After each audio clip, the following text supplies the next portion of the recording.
What if the reason your career feels stuck has nothing to do with your skills, your resume, or even your boss, but with something much deeper? Something you've been carrying since childhood without even knowing it.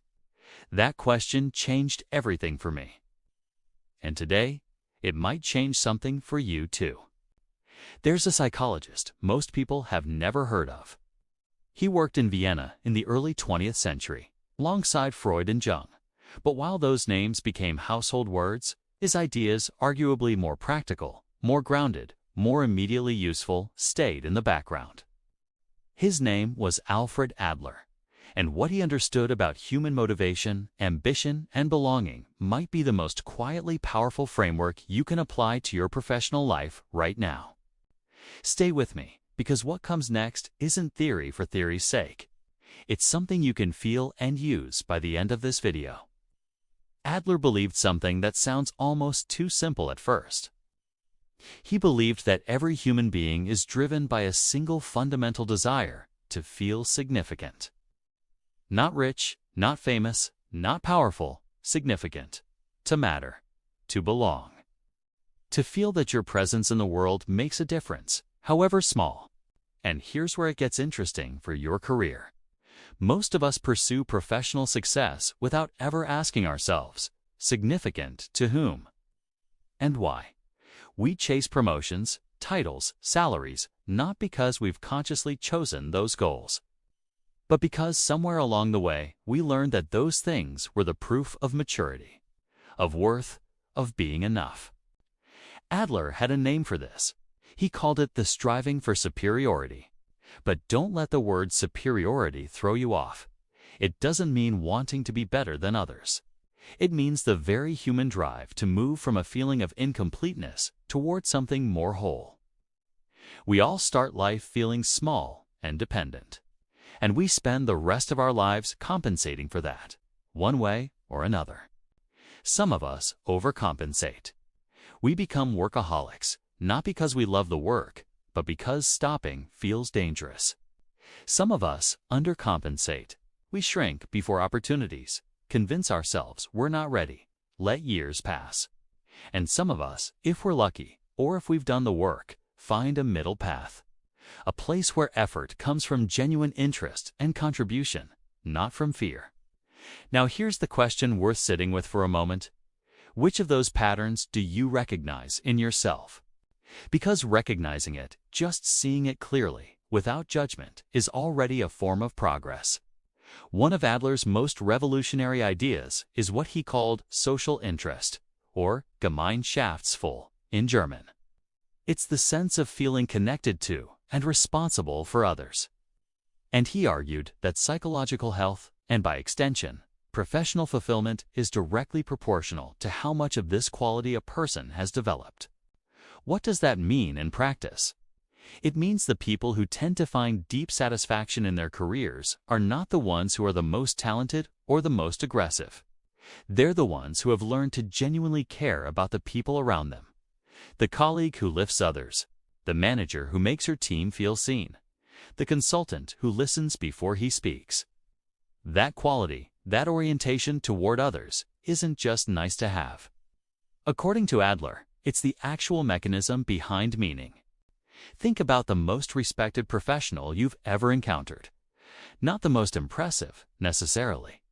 The most respected. Chances are, they made people feel something. They created an atmosphere of safety, of possibility. That's social interest at work.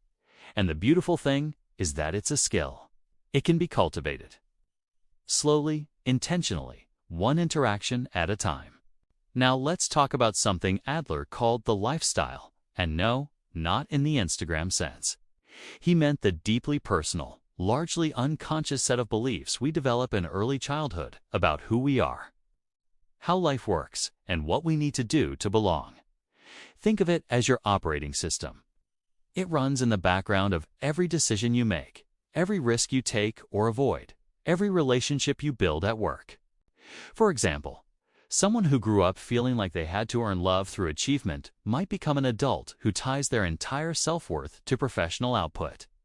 They perform brilliantly until they burn out or until the job disappears, and suddenly they have no idea who they are without it. Or someone who grew up in a chaotic environment might unconsciously seek control in professional settings.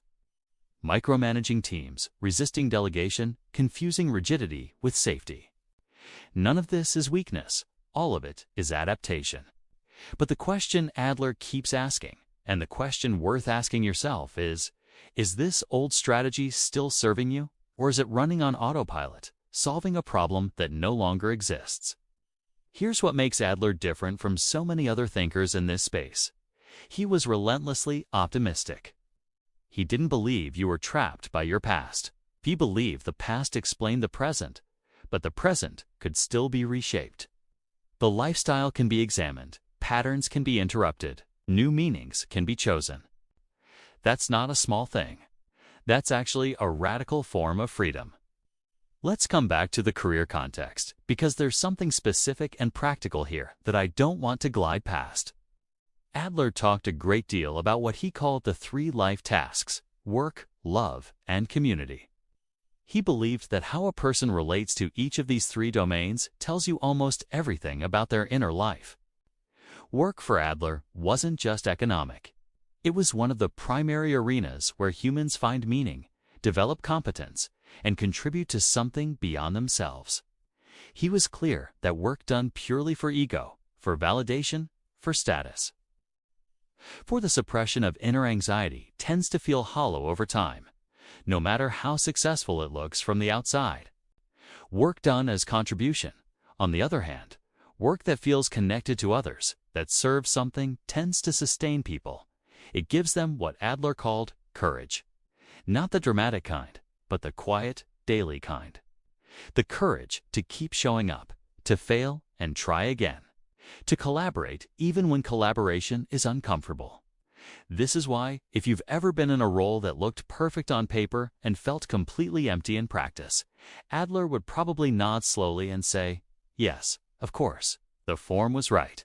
The meaning was missing." And meaning isn't found. It's created. Through contribution, through connection. Through the decision, however small, to care about what you're doing and who you're doing it with. There's another concept from Adler that deserves a moment here. He talked about inferiority feelings, not inferiority complex, which is the distorted cultural version of the idea, but the very ordinary, universal experience of feeling not quite enough in certain moments. Adler said these feelings are not pathological. They're the engine of growth. They're what makes us reach further, learn more, try again. The problem isn't feeling inferior in moments. The problem is when those feelings become the permanent soundtrack, when you stop hearing them as a call to grow and start hearing them as a verdict on your worth. If you've ever held yourself back from an opportunity because you felt you weren't ready, Adler would ask you, ready compared to what? Ready according to whom? And more importantly, what would it mean to move forward anyway? Not because the fear is gone, but despite it. That move forward, with fear still present, is what he called courage. And courage, for Adler, was not the absence of inferiority feelings. It was the decision not to be governed by them. Here's something that might feel counterintuitive. Adler believed that the most competitive workplaces tend to produce the least fulfilled people. Not because competition is inherently bad, but because when a workplace is organized entirely around comparison, who's ahead, who's behind, who wins, who loses, it reinforces exactly the wrong motivation. It ties worth to rank. And rank is always relative, always shifting, always a little precarious. What he found in people who thrived over the long arc of a career was something different. A sense of purpose that came from within. An orientation toward contribution.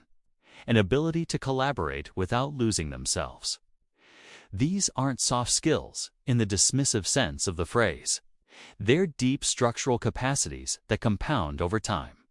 You can build them, quietly, starting small. Maybe it starts with the way you listen in the next meeting. Maybe it's asking a colleague how they're actually doing and meaning it. Maybe it's being honest about a mistake instead of managing the narrative around it. Maybe it's choosing the project that excites you over the one that impresses people. These things are small. They're also seeds.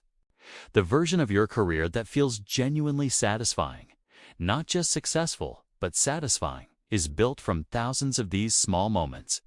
Moments where you chose meaning over performance, connection over impression, contribution over competition. Adler spent his life trying to help people move from anxiety to engagement, from self-preoccupation to genuine interest in others. From the exhausting performance of worth to the quieter, steadier experience of actually living it. That's a journey that never fully ends, but it's one worth being on. If there's one thing to carry with you from this video, let it be this. Your career is not just a sequence of positions and achievements. It's one of the main places where you get to practice being who you want to be.